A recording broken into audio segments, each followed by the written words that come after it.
Derap langkah kaki kuda memenuhi pendengaran, bersama dengan desingan pedang dan juga anak panah yang terlepas dari busur hingga mengenai lawan tepat sasaran.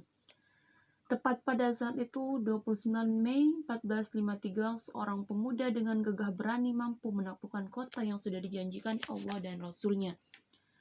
Setelah 825 tahun lamanya, bisyarah itu diucapkan oleh lisan yang begitu mulia, oleh sosok tauladan terbaik umat Islam, yaitu Rasulullah SAW. Kemenangan itu semua tentu saja tak luput dari tekad yang kuat serta niat yang bulat sehingga mengantarkan Sultan Mehmed II atau yang dikenal Muhammad Al-Fatih pada puncak kemenangan dengan ditaklukkannya Bizantium atau yang dikenal Konstantinopel. Konstantinopel sendiri merupakan kota terbesar dengan benteng pertahanan terkuat dan terbaik dunia pada masanya. Dengan dilindungi tembok yang kokoh mengelilingi kota membuatnya tampak sempurna. Selain itu, letaknya yang strategis yang dikelilingi Selat Bosphorus, Laut Marmarah, dan juga tanduk emas Golden Horn hingga dijuluki The City with Perfect Defense. Didirikan oleh pahlawan legendaris Yunanu Bizas dan diberi nama Bizantium sesuai dengan namanya. Namun, pemindahan ibu kota Romawi Timur yang dilakukan Kaisar Konstanti membuat namanya berubah menjadi Konstantinopel dan negaranya disebut Bizantium. Muhammad Al-Fatih sendiri merupakan Sultan Utsmani ke-7, panglima terbaik yang ditakdirkan menaklukkan Konstantinopel dan menjadi ahlul bisyarah yang telah membuktikan ucapan Rasulullah SAW. Beliau lahir pada 29 Maret 1432 di Erdin. Pada saat proses kelahirannya, sang ayah Sultan Murad II menenangkan dirinya dengan membaca Al-Quran.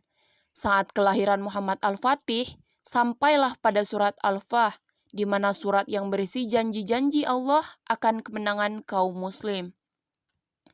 Muhammad Al-Fatih dipersiapkan untuk menjadi pemimpin dari kecil, sehingga pada usia 2 tahun, beliau dan kakak tertuanya, Ahmad, dikirim untuk mempelajari pemerintahan bagi keluarga kesultanan di Amasya. Lalu ketika berusia 6 tahun, diangkat menjadi gubernur Amasya setelah kematian kakaknya Ahmed. Setelah itu, 2 tahun kemudian, memimpin Manisa bertukar menggantikan Ali. Pada saat di Manisa, Muhammad Al-Fatih senantiasa dikelilingi ulama-ulama terbaik pada saat itu. Beliau juga mempelajari berbagai ilmu, baik berkaitan dengan menghafal Al-Quran, sakafah Islam, fikih maupun ilmu lainnya seperti bahasa, astronomi, sains, matematika, kimia, fisika, dan juga teknik pedang dan militer. Saat usia 12 tahun, beliau diangkat menjadi sultan. Selanjutnya, pada usia kurang dari 17 tahun, Muhammad Al-Fatih mampu menguasai 6 bahasa. Ia mendapatkan julukan Al-Fatih atau Sang Penakluk karena telah berhasil menaklukkan Konstantinopel pada usia 21 tahun.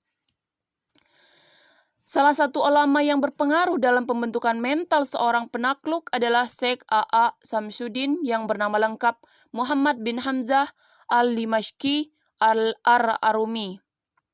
Nasabnya tersambung kepada Khalifah Abu Bakar As-Siddiq. Beliau juga sering menceritakan perjuangan dan pengorbanan Rasulullah dalam menegakkan Islam.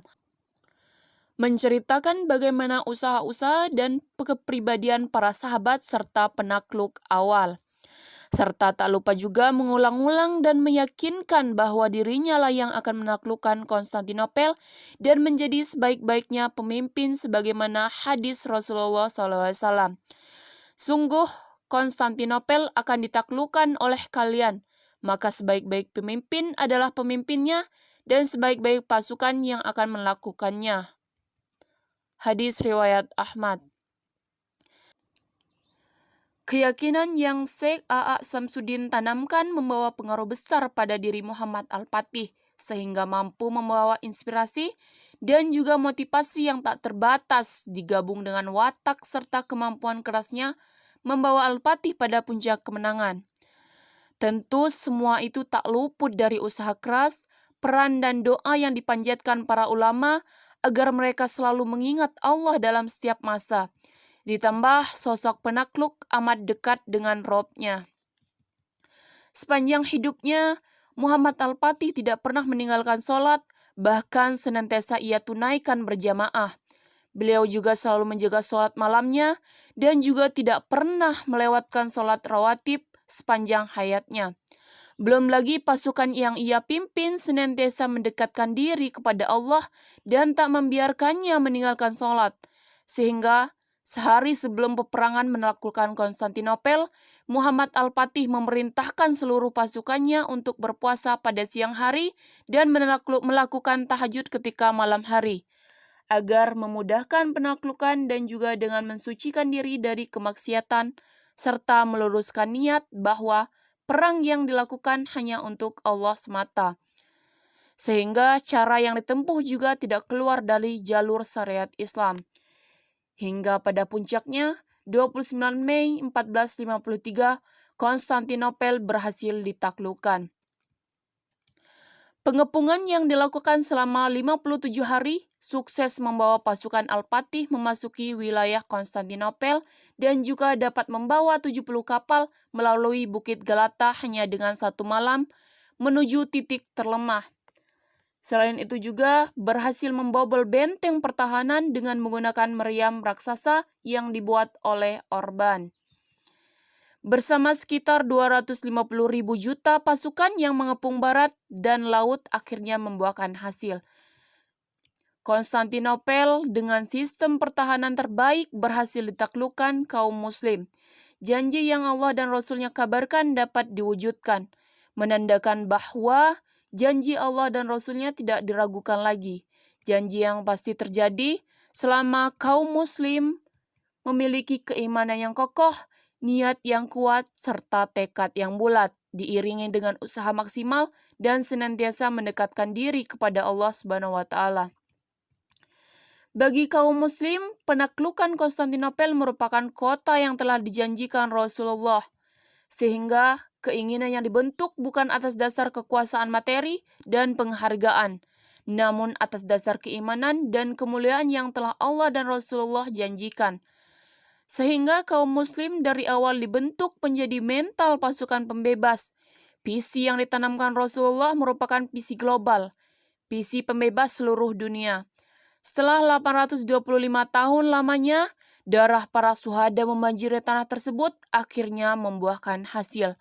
Maka tak heran janji Allah dan Rasul merupakan energi tersendiri yang senantiasa memuncak dan tak terbatas berupa jihad fisabilillah di dalam diri setiap kaum muslim dan pemimpinnya. Pilihan yang didapatkan hanya ada dua kemungkinan, mendapatkan kemenangan atau mati syahid memperjuangkan janji yang Allah dan Rasulullah kabarkan. Kini Roma telah menanti kita untuk ditaklukkan. Janji Rasul setelah Konstantinopel ditaklukkan, maka selanjutnya Roma lah yang menjadi target pembebasan. Abdullah bin Amru bin As berkata, bahwa ketika kami duduk di sekeliling Rasulullah untuk menulis, lalu Rasulullah ditanya tentang kota manakah yang akan dibebaskan terlebih dahulu, Konstantinopel atau Roma, maka Rasulullah menjawab kota Heraklius terlebih dahulu, yakni Konstantinopel. Hadis riwayat Ahmad. Rasulullah memang tidak menjelaskan secara rinci kapan dan siapa yang akan menaklukkannya. Maka persiapkan diri untuk mencetak dan menghadirkan pejuang-pejuang militan sehingga mampu membebaskan dan menaklukkan Roma, serta mampu mencetak tinta sejarah yang gemilang untuk sekian kalinya. Namun yang perlu dipertanyakan, apakah Anda percaya dan yakin sepenuhnya bahwa Roma yang dijanjikan untuk ditaklukkan dapat terrealisasikan kaum muslim? Jawabannya ada pada keimanan Anda terhadap Allah dan Rasul-Nya. Referensi dan rekomendasi bacaan buku oleh Ustadz Felix Xiao dengan judul buku Muhammad Al-Fatih 1453.